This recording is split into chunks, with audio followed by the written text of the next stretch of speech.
All right, so today we are diving deep into something I think we all deal with. Whether we're hitting the gym hard Hmm. or just trying to feel our bit. It's nutrition. We're going deep on excerpts from the White's Personal Trainer Certification course, and trust me, it's packed with information that can really take your fitness journey to the next level. Yeah, it really is. And it's about so much more than just counting calories. We're going to break down those complex nutrition concepts so you can really understand how to fuel your body effectively. I like that. Fuel your body. Yeah. So the material kicks off with the big six, Hmm. right? Carbs, fats, protein, vitamins, minerals, and water. These are the essential nutrients, the building blocks of a strong and healthy body. Think of them as your body's pit crew. Each one has a very specialized job to keep you running smoothly. For example, carbs are your primary fuel source. They provide that quick energy your brain and your muscles crave, especially during exercise. Okay, so if I'm feeling sluggish mid-afternoon or, hitting a wall during my workout, could that be a sign that I need more carbs? It's definitely possible. And it's not just about the quantity of carbs, but the quality of carbs as well.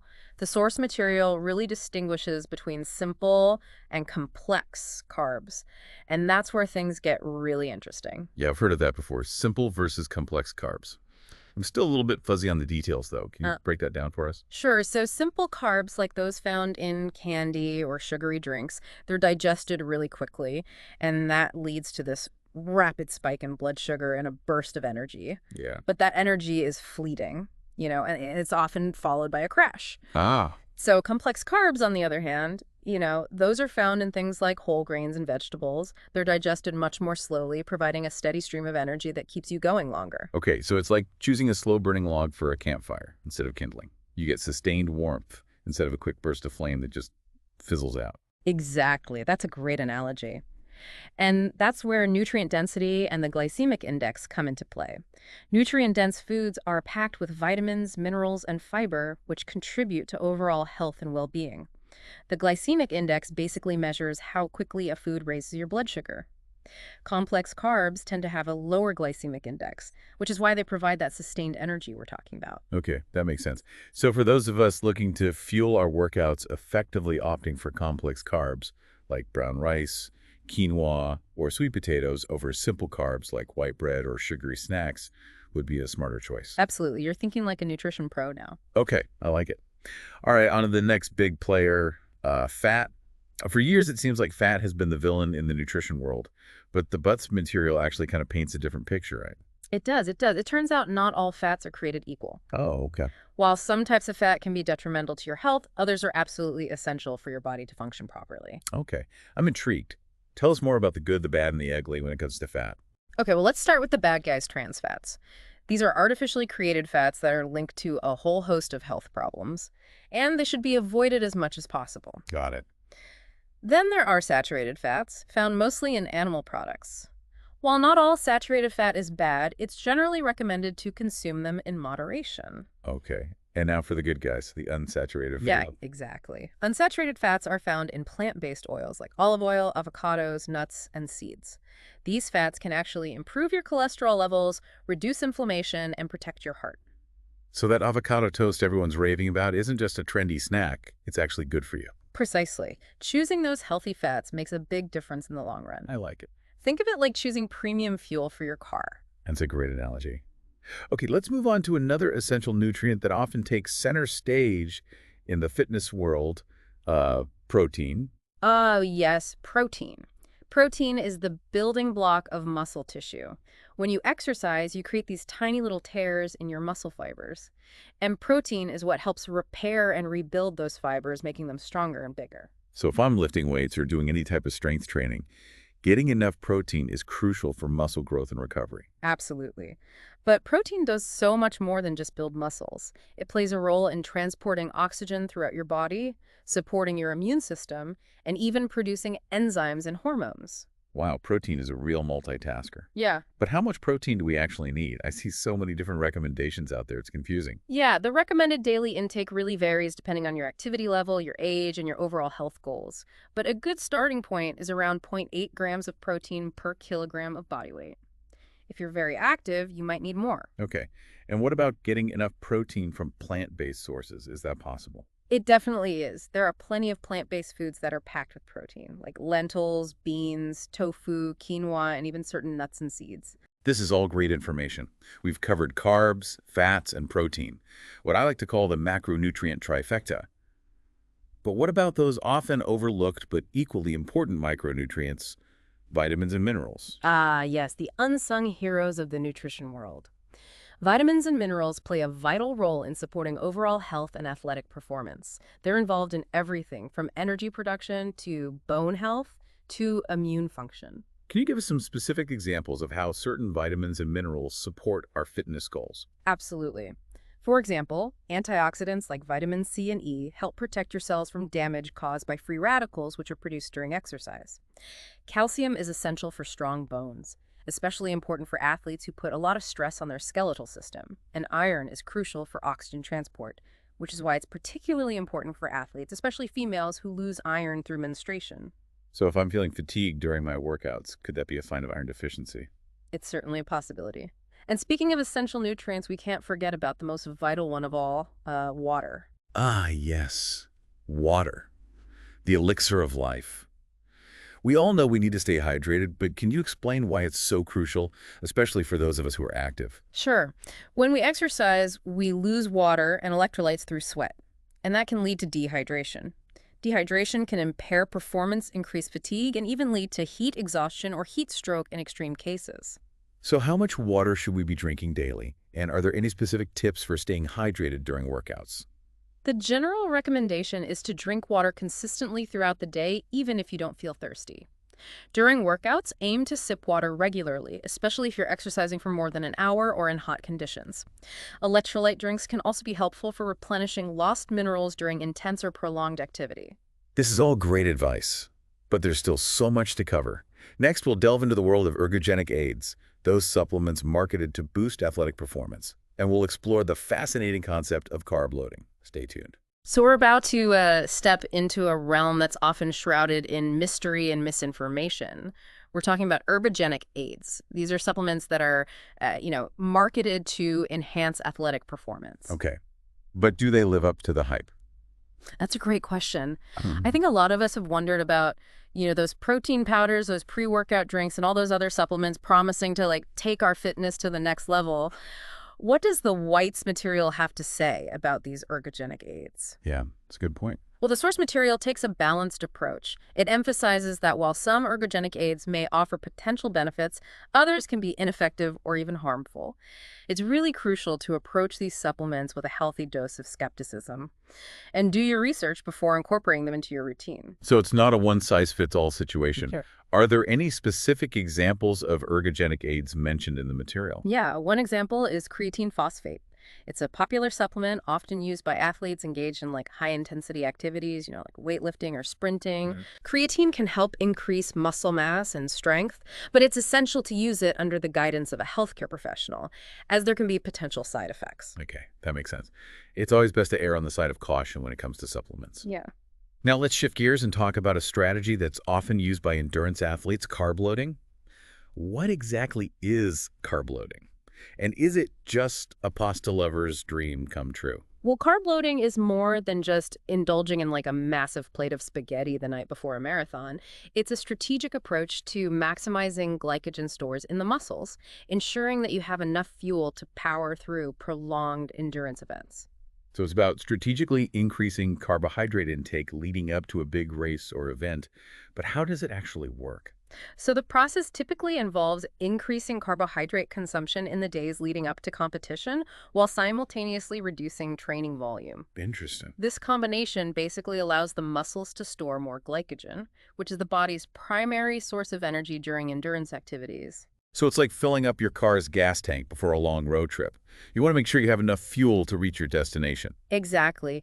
Carb loading can be especially beneficial for endurance athletes participating in events lasting longer than 90 minutes, like marathons, triathlons, or long-distance cycling races. This deep dive is really shedding light on how we can fine-tune our nutrition to support our athletic goals. Now let's shift our focus to a topic that's particularly relevant to female athletes, the female athlete triad. What exactly is this triad, and why is it so important to address? So the female athlete triad is a serious health condition. It involves three interrelated components: disordered eating, amenorrhea, and osteoporosis.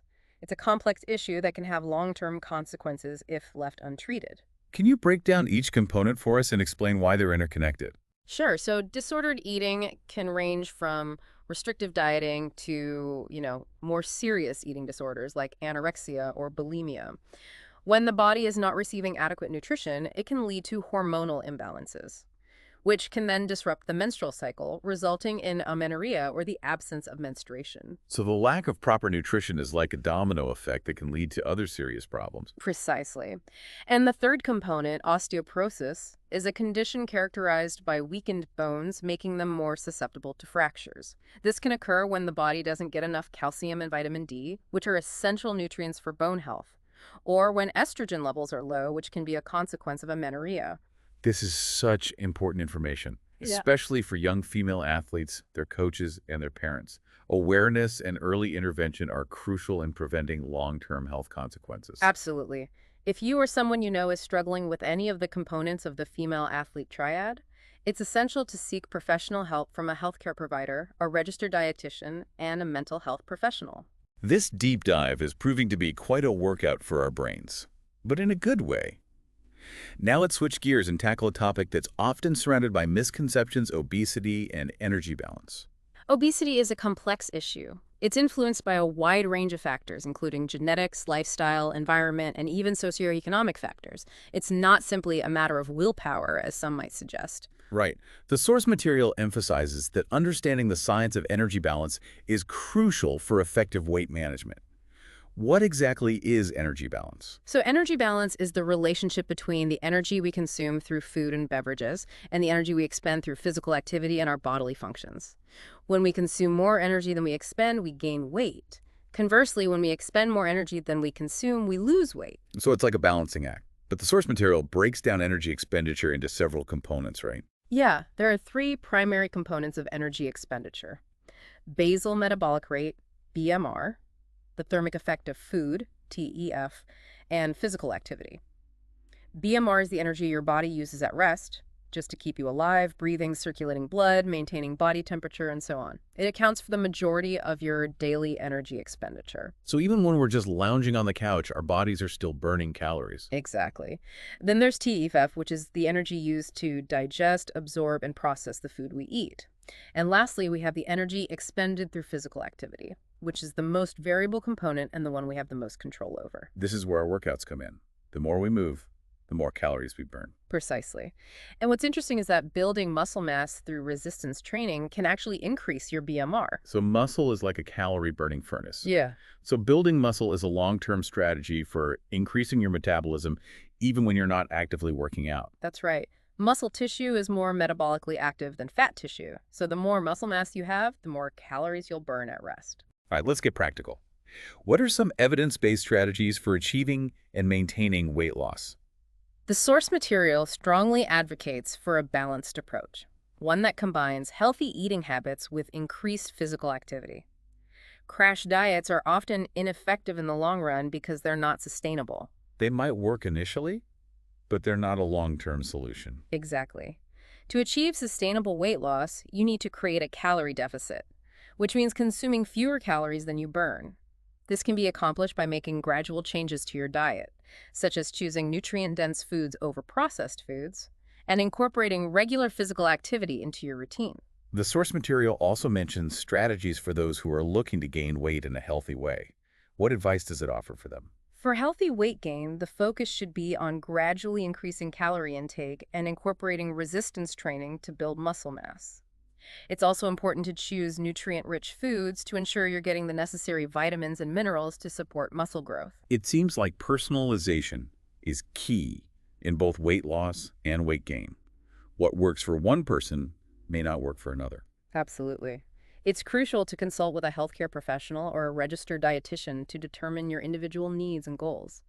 They can help you create a personalized plan that's safe and effective. Before we wrap up this part of our deep dive, I think it's important to address a sensitive but important topic: eating disorders. The source material distinguishes between eating disorders and disordered eating. Can you explain the difference? Sure. An eating disorder is a clinically diagnosed mental health condition characterized by severe disturbances in eating behaviors. These disorders, such as anorexia nervosa, bulimia nervosa, and binge eating disorder, can have life-threatening consequences. Disorder eating, on the other hand, refers to unhealthy eating patterns that don't meet the criteria for a clinical diagnosis, but can still negatively impact physical and mental health. The material also lists some warning signs of disordered eating. Can you share a few of those? Certainly. Some red flags include a preoccupation with food, calories, and weight, an extreme fear of gaining weight, distorted body image, secretive eating, excessive exercise, and changes in mood or behavior. This is important information to be aware of, not just for ourselves, but also for our friends and loved ones. If we notice these signs in ourselves or others, it's crucial to reach out for professional help. Absolutely. Eating disorders and disordered eating are serious issues, but with early intervention and support, recovery is possible. We've covered so much ground in this deep dive into fueling your fitness journey. We've explored the complexities of ergogenic aids, the importance of understanding the female athlete triad, and the science behind obesity and energy balance. In the final part of our exploration, we'll distill everything we've learned into actionable insights that you can apply to your own life. Stay tuned. All right, welcome back to the final part of our deep dive into fueling your fitness journey. We've explored the essential nutrients, we've tackled those, the complexities of weight management, and we even delved into that often misunderstood world of ergogenic aids. It's been quite a journey through the science of nutrition. Yeah, really has. And now it's time to kind of like bring it all together Hmm. and see how we can use this knowledge to optimize our own fitness journeys. I like it. So what are some of the key takeaways? What can our listeners do to start fueling their workouts and their overall health more effectively? Well, I think the biggest takeaway is that food is fuel. It's not the enemy. It's about nourishing your body with the nutrients that it needs to perform at its best, both in the gym and in everyday life. The White's material really emphasized the importance of a balanced approach. Right. It's not about eliminating entire food groups or following restrictive diets. It's about making sustainable choices that support your individual needs and goals. Exactly. And remember, what works for one person may not work for another. It's all about finding what fuels you best. So true. And speaking of fuel, we can't forget about the most essential nutrient of all, water. We've all heard it before, but this deep dive really highlighted just how crucial hydration is for our overall health and athletic performance. Absolutely. Even mild dehydration can impair your cognitive function, decrease your energy levels, and hinder your workouts. Just make it a habit to sip water throughout the day. And don't wait till you're thirsty to replenish those fluids. Great advice. Now let's talk about physical activity.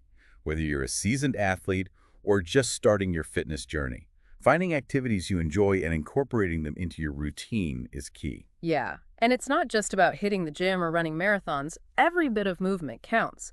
Taking the stairs instead of the elevator, going for a walk during your lunch break, dancing around your living room, it all contributes to a more active lifestyle.